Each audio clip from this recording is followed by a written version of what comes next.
Odile.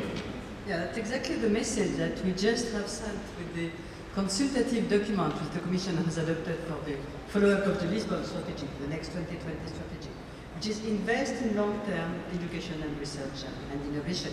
We use the Finnish example every day, and by the way, there is an addition to the Finnish example which I would like to add, which is very important in this period of unemployment, is that it also provides for cohesion, employability, employment, and a high level of consensus, which is something a bit different in other countries.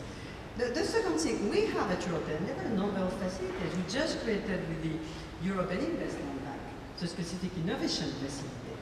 I'm talking about the structural fund. By the way, the innovation part... Excuse me, how big is that? How much money is involved in that? If I remember, it's 5 billion. Okay. 5 billion, okay.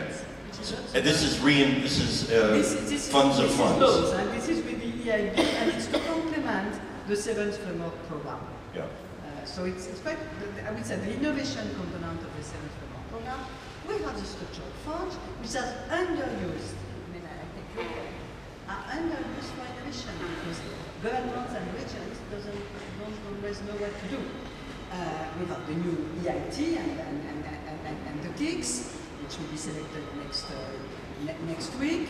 We have, if we see our programs, I take two, I'm responsible for Marie Curie, which has now come to me, and Erasmus. We have a lot of funding, not only for exchanges, but for exchanges between students, researchers, postdocs, and business. So this is a way to respond to what you said, which is researchers, master and PhD students going to see how a company works and what is a business experience. If the KICS should provide now, hopefully, with new masters and PhD which are more transdisciplinary. And we just finished a European Year of Creativity and Innovation, because Jean-Philippe Courtois is one of the ambassadors. We had 23 ambassadors ranking from business, Jean-Philippe is one of them, to dancers, cooks, and musicians, because what we also believe is that creativity is a very strong element of innovation. And putting together the not alone is also different disciplines. It's certainly business and technology, but it's also people of creative industries.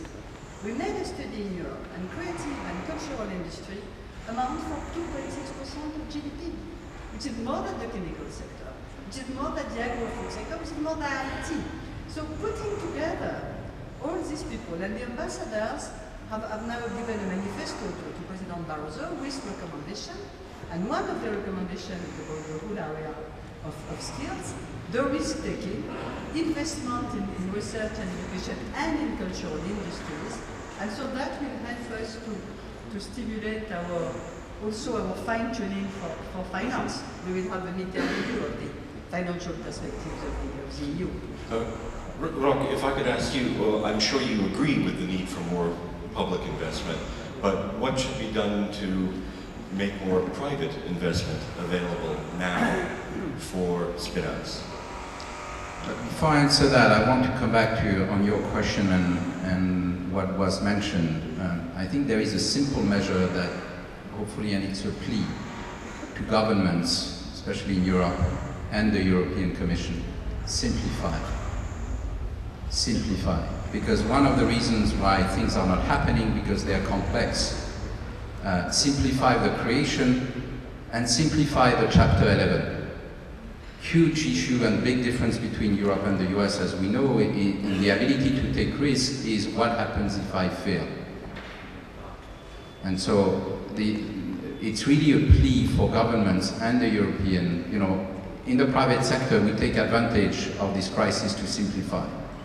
And I think that should apply to governments for the creation of enterprise, businesses, spin-off.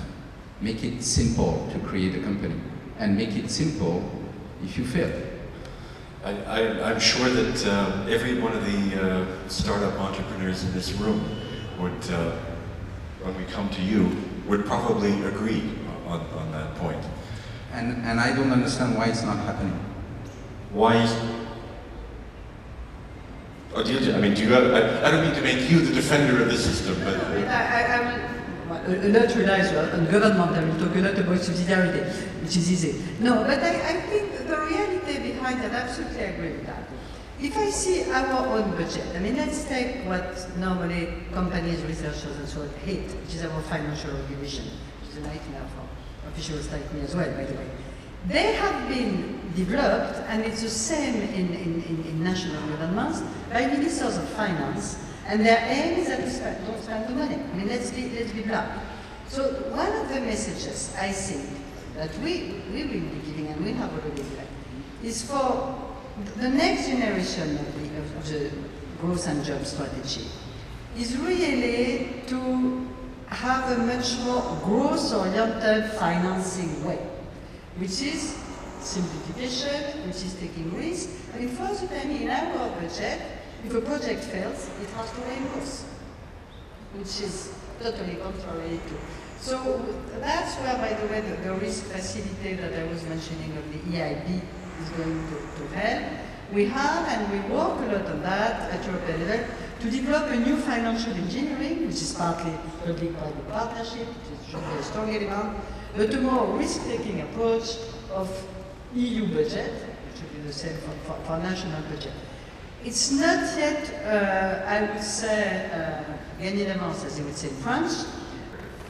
Well, it's an interesting thing, the way innovation is developed. And President Barroso just met with us, with all the directors general, and his message was very clear, and I think it appears in the repartition of portfolios.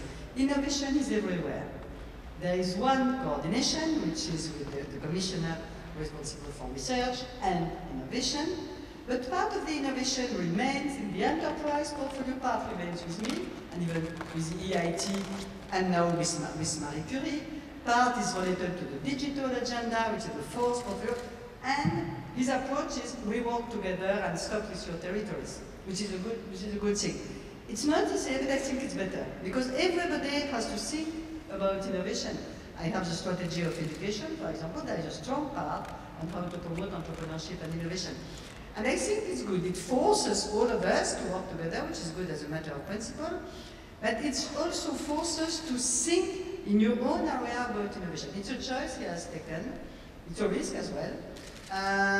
It's beginning to work. We work together. We meet about once a week, maybe a bit more, exactly to develop the strategy of innovation, which I think is good. It doesn't belong to X and Y, and it's my territory. We all contribute to. I think it's a more modern approach to governance, by the way. More difficult, but more modern. Yes, sir.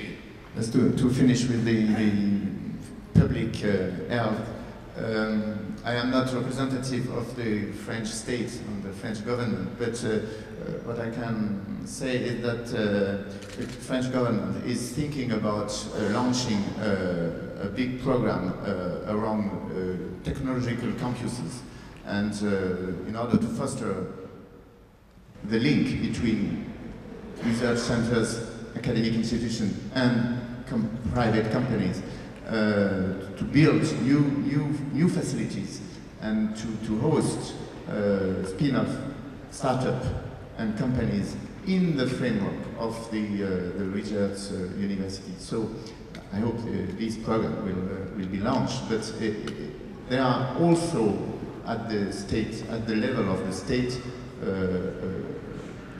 tools, funding tools and facilities, opportunities. Well, that's an important point, because of course the vast majority of money available for this is from the national governments, not from the EU.